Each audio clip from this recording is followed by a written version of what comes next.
Greetings, Masandawana, and greetings to all the football lovers across the beautiful African continent.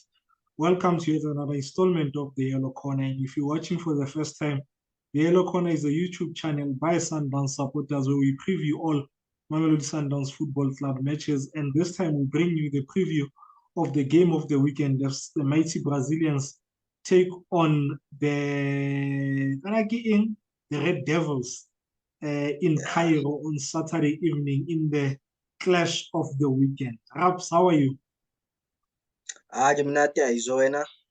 No, good, man. No complaints, man. No complaints. Looking forward to the big one over the weekend, man. There's a featherweight match in Soweto. Then there's a heavyweight in the continental football of Cairo. No, I didn't want to go there, man. But yeah, as we all know, there's a catch and razor in the afternoon, and then there's a big clash in the evening. But so in boxing, they'll say a fight starts at 2 a.m. The fight of the night starts at 2 a.m. only for it to start in the early morning, couple 6, when you've watched all these lousy weak boxers. Yeah, well, let's get down to the preview, Raps. It's game week 3 for us, game week 2 for Ahly. In their first game of the group stages, they went to Sudan to face Al Hilal and they lost 1-0. Not a great start for them. Is there much to read from this poor start from Al Ahly? I think they've been in this situation before, where they lost the first game of the group stages. But they're a team that knows how to bounce back, and they're a team that knows how to handle the pressure. So coming into this game, they're under pressure, but they're a team that knows how to cope even under pressure. And for the fact that they lost against Al Hilal, we shouldn't write them off because of they're a team that can surprise you. Because of, if you can look at the 3 previous seasons of the CAF Champions League, in the last season they lost 2 games against Mamelodi Sundowns, but they went to the final. Unfortunately, they lost. In the season before last, they lost against Simba and drew 2 games against Vid, and they went to the final where they beat Kaizer Chiefs, I think 3-0. And in 2019 and 2020 season, they lost against Atuel du Sahel and drew against Platinum and Al Hilal, but they won 2-1 against Zamalek in the finals. So this poor start of them, they shouldn't make the other 3 teams to be overheaded and think that they can just write Al Ahly off like that. So I think coming to this game, they're under pressure, but they're a team that knows how to cope under pressure. Fully agree with you, man. I don't think there's anything to read into this.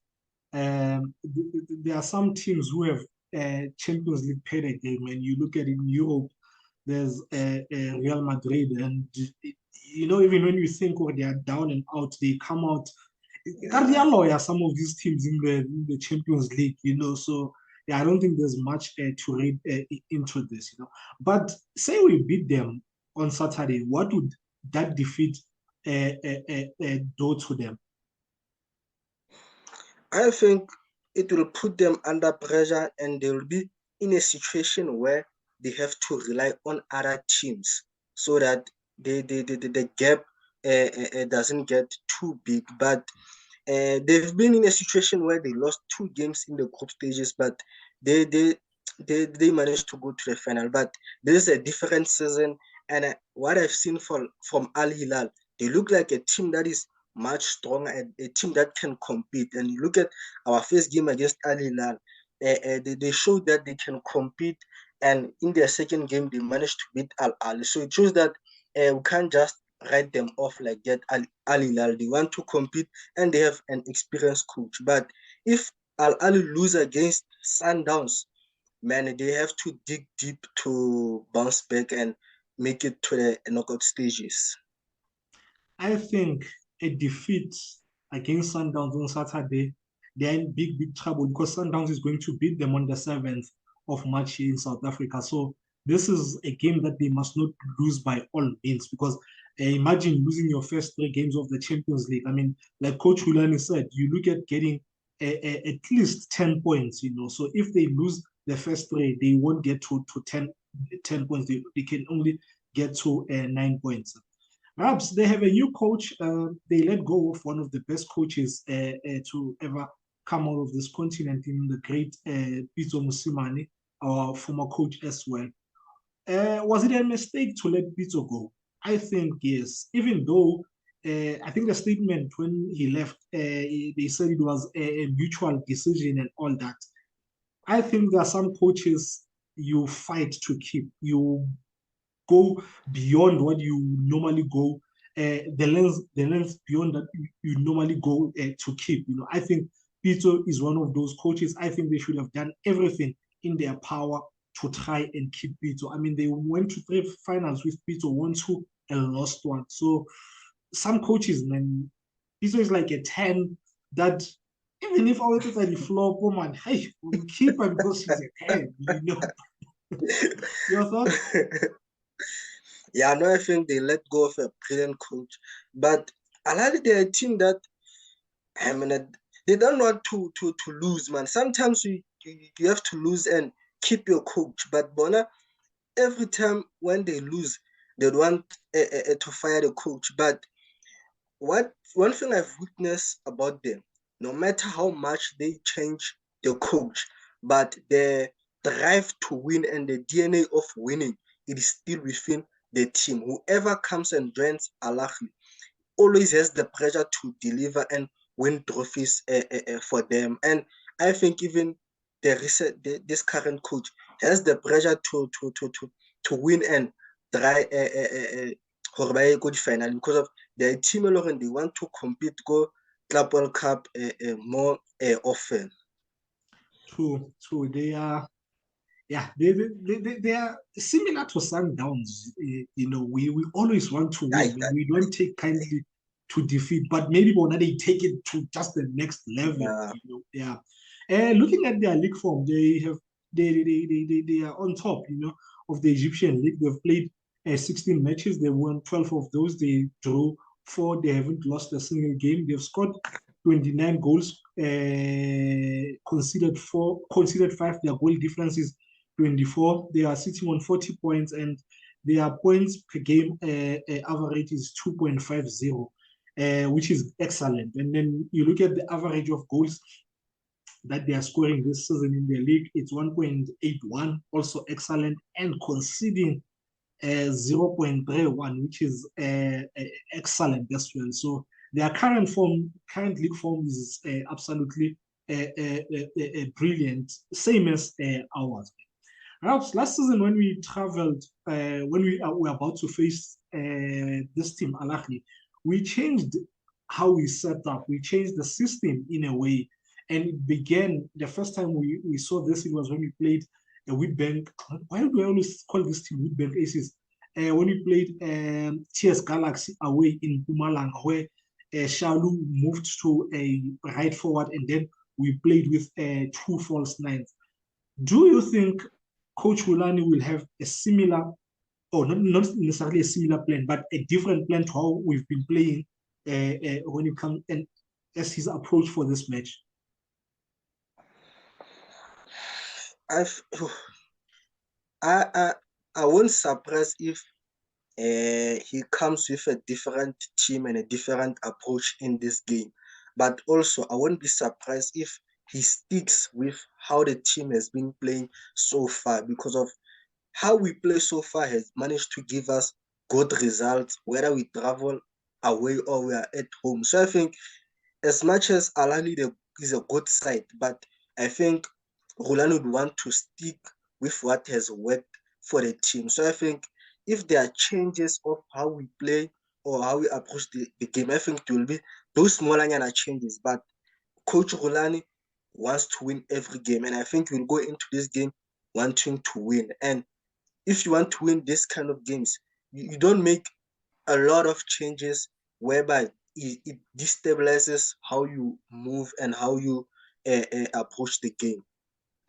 Yeah, no, I also think we will stick to what we've been doing, because I think it would confuse the players. Or we've been playing like this, and then jiggy jiggy, we're now changing how we set up and how we approach the game. If maybe they had played differently in their last 3 or 4 games, I think maybe that's the plan for Al Ahly, and he wants to see how it will come out when we are in Egypt. But because we've been playing the same way, I think he will stick to what's been working for him.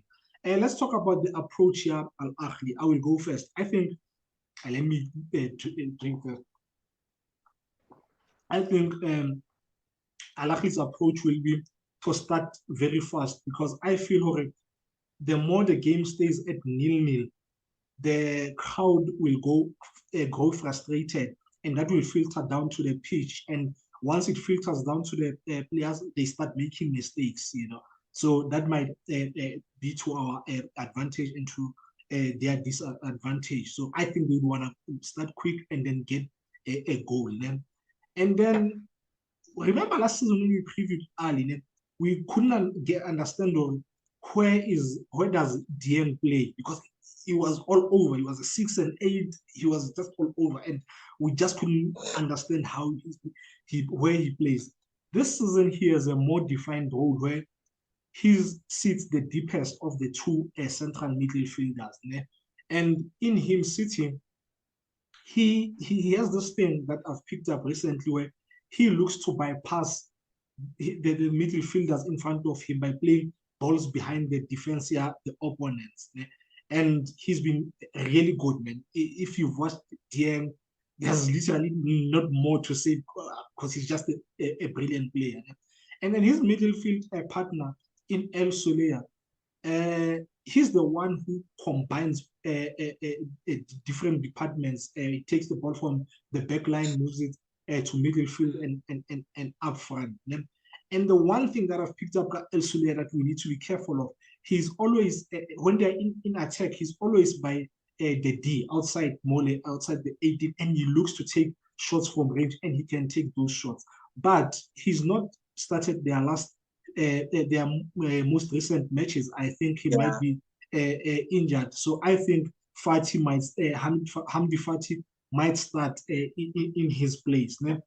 And then their left side is their strongest side, where they have Malul as well as Abdel Kader as a left forward. So Abdel Kader occupies the half space.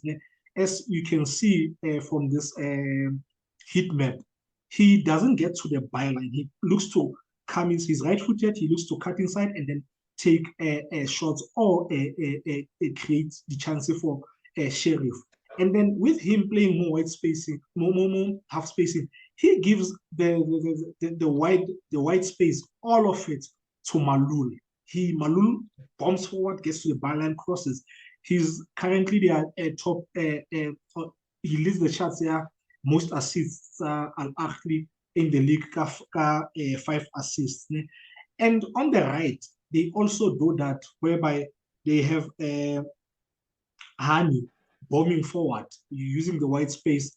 And then if Percy plays, because he's left-footed, he also looks to cut inside, do exactly what Abdel Kader does. But when they don't start Percy, they start the right-footed player on the right, who's I really enjoy the type of football that this guy plays, El Shahad. I think he's a brilliant player, man. And surprised though, there's not much said about El Shahad. Man. Yeah, now he doesn't, because he's right-footed, doesn't look to cut inside and can. Man. He looks to cut inside and then slip on the through passes for their more offensive players in Afsha and Sheriff. And then there's Afsha at 10. Afsha is a brilliant player. He's good at occupying the half spaces, finding the guys that are up front with him. So I think they will keep to that approach in this match. Your thoughts? According to what I've observed, I think in this game, as much as they are under pressure, they want to win. But how their fullbacks move forward, I think they will be more cautious. I think they will overlap simultaneously where Malul is forward and Hani is forward. I think if one goes forward, the other one will try and stay at the back so that it makes three at the back and they don't get outnumbered when Sundowns attacks. Because of as much as you want to win, but you have to be cautious at the back and try not to concede as early as possible. And you spoke about Dieng being the deepest midfielder.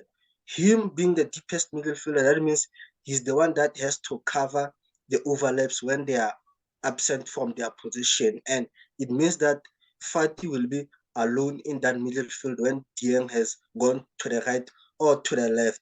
And you spoke about Abdel Kader, who is a right-footed player who's playing on the left, and sometimes he inverts or cut inside to create an angle to shoot or to have the combination play with Afsha, who plays as a 10. And I think sometimes it becomes too predictable for them because of you know that once Abdel has the ball, we know what is the next thing that is going to follow.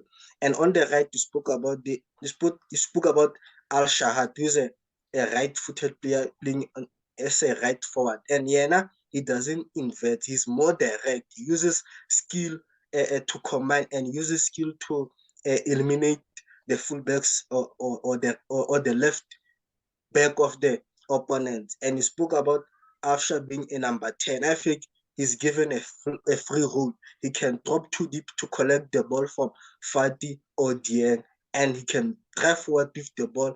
And what I've picked up from this Al Ahly team, when the ball is on wide, they have a number 9. It can be Tau or Sheriff occupying the central space, and the other left forward, he stays in the near position, and Afsha over in the penalty spot for those cutbacks. So they don't, when they attack from wide channels, they don't move to one area, Balbanga. They are in all over your box. So it makes difficult for Wena to pick up and try to clear the ball. So I think that is how they will approach this game. Well, and Abdel Kader is their no, and not Abdel Kader, El Shahad, the guy that I think is underrated, has more has the second number of assists in the Egyptian league for Al Ahly as 4. Yeah? And I saw people saying they're looking forward to the battle Dieng Le Mokoena. They won't get near each other because Yeah, they are the deepest midfielders for both their teams. It would have been interesting if they played as the 8 and they you know. I think this is how they will set up. I think it will be El Shenawi, Hani at right back, Yasir and Abdel Monem, and Mailul at left back, and then the double pivot it will be Dieng and El Suleya. If he's not fit, I think it will be Fatih. And then in front of them, it will be Afsha. And then on the left, it will be Abdel Kader. On the right, I think they'll start El Shahad. I don't think Pesi will start. I think they will look to bring Pesika second half to run it us. And then obviously Sheriff up top. How do we beat this team? What must we do to beat this team, Robs? I think what I've picked up from them is that their front four, they don't apply pressure when the opponents build up from the back. So I think our creative should start from our build up, how we move the ball from the back, and our midfielder linking the ball from the back line to the players who are playing offensive. And also, like I said about Dieng, that we said he's the midfielder that plays more deep. And when their fullbacks overlaps, he's the one that covers for them. So it forces him to be away from his position and leaving Fati alone. So I think that is where we should outnumber them and try to create chances as well. And also, what I've picked up is that they have considered a lot of penalties in their previous games. And those penalties, they come from poor positioning and marking from the wrong side and ball watching. So I think as Sundowns, we should always be mobile and make the runs from the blind side where they are not observing that position. You look at the goal that Nunes scored against Madrid, where Salah cut inside the ball and Nunes making that run from the blind side and the center backs Madrid so I think those are runs that I expect from the other guys that will be playing in that role. We are discussing a CAF Champions League match. I do not know why you are bringing up things that happen in the UEFA Champions League. Can we keep this to Africa? Or if you want me to replace you, just say so. Rabs, I think there are two things that I want to start with. Yeah? One, Sundowns players need to stop being good boys when we play in the Champions League. The Champions League needs a bit of devil in you. Our players need to learn to use the dark arts when it comes to the Champions League, because the opponents will do that.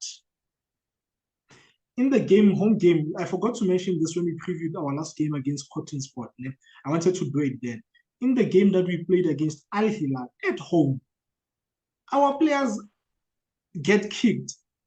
Their teammates don't go to the ref and put pressure on him to book the opponent. It frustrates me so much that we don't have that thing in us. You know, the guy that was sent off for Al Hilal, Abeka, he should have long been sent off. The ref became lenient because our players were not putting pressure on him. So they need to learn doing this thing. But Babelidi know the boundaries that they can't cross, because sometimes these CAF referees are quick to give you a yellow card. But they need to learn, because I can tell you now, all the challenges that we are going to make, Al Ahly players will be all over the referee's face come Saturday. Our players also need to do the same. There's no one doesn't run from to backline to go and put pressure. They need to do that. You're not going to win the Champions League if you are just good boys. So I'd want to see that from our players. In terms of how we can stop Al Ahly from scoring, I think Debza needs to be very careful at Afshar at 10 more, because I think he'll be the one closest to him. And then Mayema at 10, as our 10, he needs to shut down a DM very quickly so that he doesn't play that javelin ball behind our defense. As soon as he gets to the ball, be on top of him. And then on our right there left, Mudau should not let Mainul get past him, because once Mainul gets past him, you are in trouble. That guy is a brilliant crosser of the ball. And then on our right center back in Grant, he needs to make sure that once this boy Abdul Kader cuts inside, he closes him as quickly as possible and doesn't allow him to take those shots from outside the box. The nature of their center backs, of their full backs, or they bomb forward, meaning they leave space behind them. That's a room that Tapelo can utilize. And then there's no cohesion between the center backs or their whole defense. You know, for a great team like Al Ahly, man, I gotta have a training of those guys. And I hope, I know he most likely won't start, but I hope Rabia starts, because I think we can expose him like we did away 2 seasons ago in that match where Dennis made that blunder. Quickly give me your starting lineup, perhaps. I think I'll definitely go with the starting lineup that played the previous game against Cotton Sport. You might close that Cotton On. Are you advertising Cotton On anymore? I am going to make one change in that lineup. I'm going to have Williams, Mudau, Kekana, Mvala, Mudiba, Mukwena, 8, Mkulisi, 8.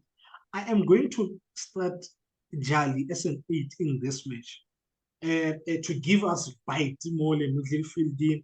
to help us on and off the ball, because I think we can't rely on Mokoena.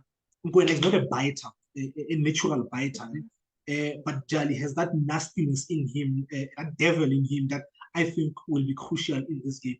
And then Maema at 10, Mailula and Morena as my forwards, my strikers. Score prediction? I think it will be 1-1. Same here. Who's scoring? Mailula will definitely be on the score sheet. I fully agree with you, man. Raps, there's been a lot of discussion on social media, especially on Twitter, with regards to our inverting fullback in Modiba. And yeah, let's watch this video. This is a video by Tifo Football. Follow them on YouTube. This is when I feel like I need a better understanding of a system or anything that has to do with football. These are the guys that I go to. Very trusted, man. They drop some of the best content on YouTube with regards to football systems and everything. Tifo Football. Let's watch and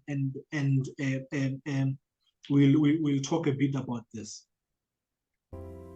Inverted fullbacks also push up to assist with build-up, but unlike the more traditional attacking fullback, they do not do so in the wide areas, but rather come inside towards the middle of the pitch.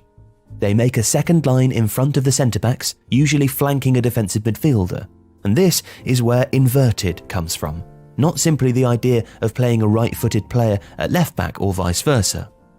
Pep Guardiola is usually credited with this innovation while at Bayern Munich, where he used Philippe Lahm and David Alaba as inverted fullbacks.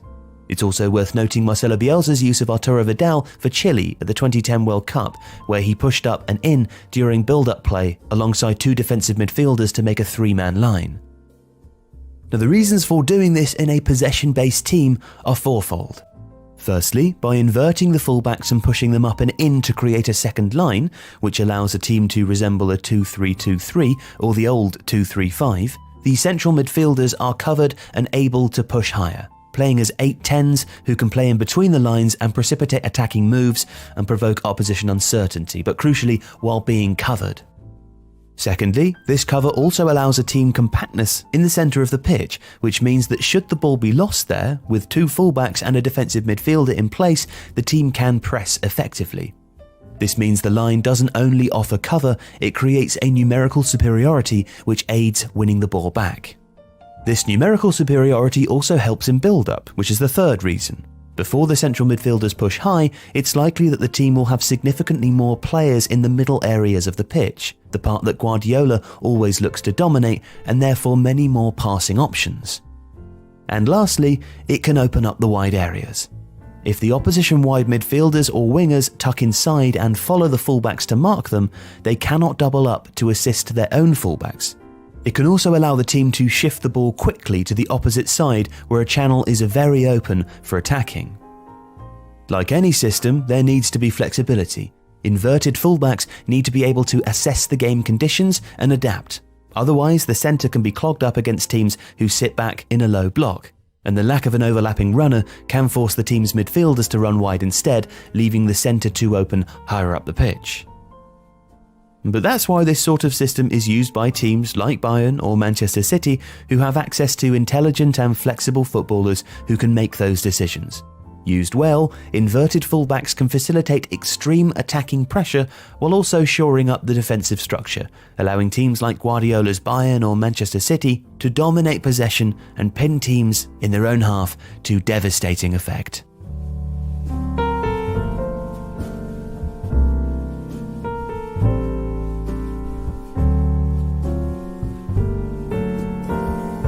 Yeah, Rabs, having watched this, man, what are your thoughts what Modiba gives us as an inverted, what do you call this,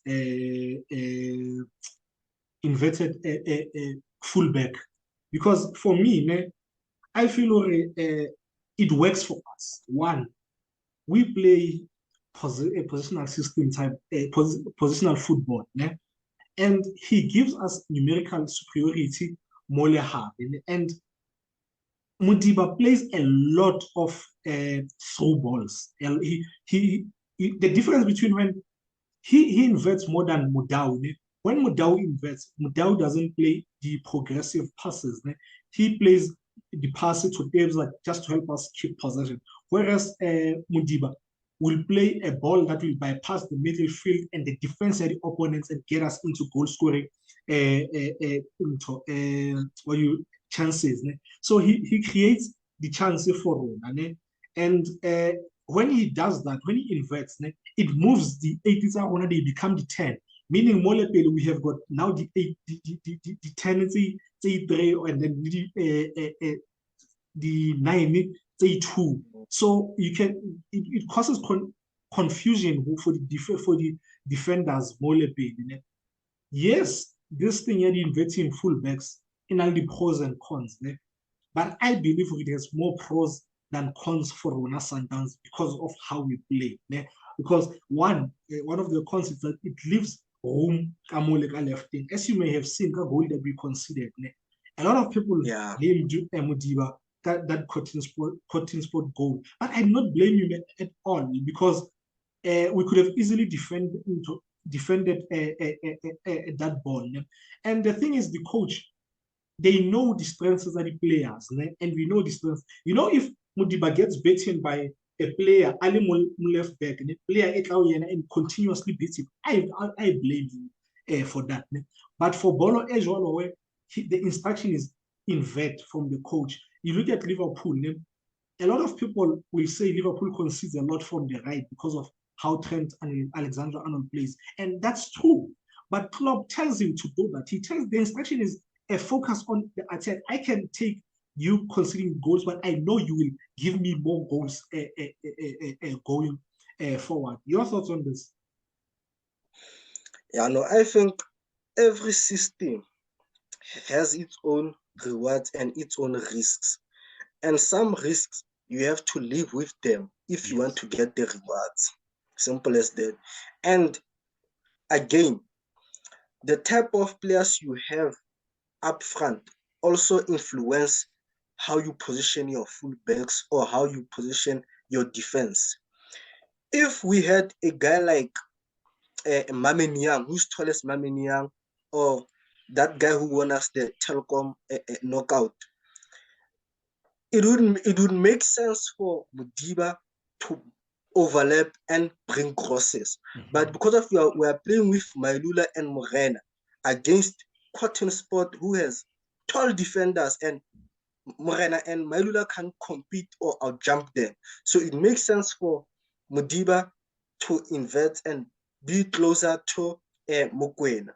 And one thing I've witnessed is that once a fullback inverts, it creates a variety of passing lanes and passing angles.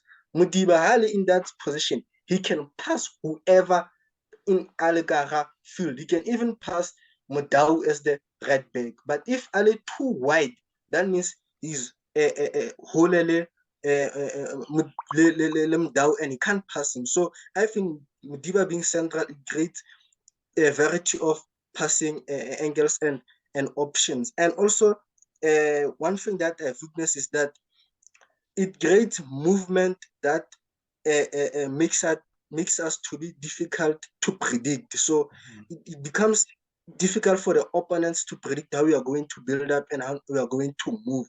And mostly it confuses the right forward of the opponent, because as a right forward of the opponent, you see the fullback, which is the left back, inverting. You don't know whether to come inside or to stay wide in your position. So I think for us, it has worked very well, as much as we have paid for the school fees for how we set up and how we approach. Absolutely spot on. And like it says towards the end of the video, it requires intelligent and flexible players. You can't do this guy. And the thing is, in football, you can't cover each and every inch you feel.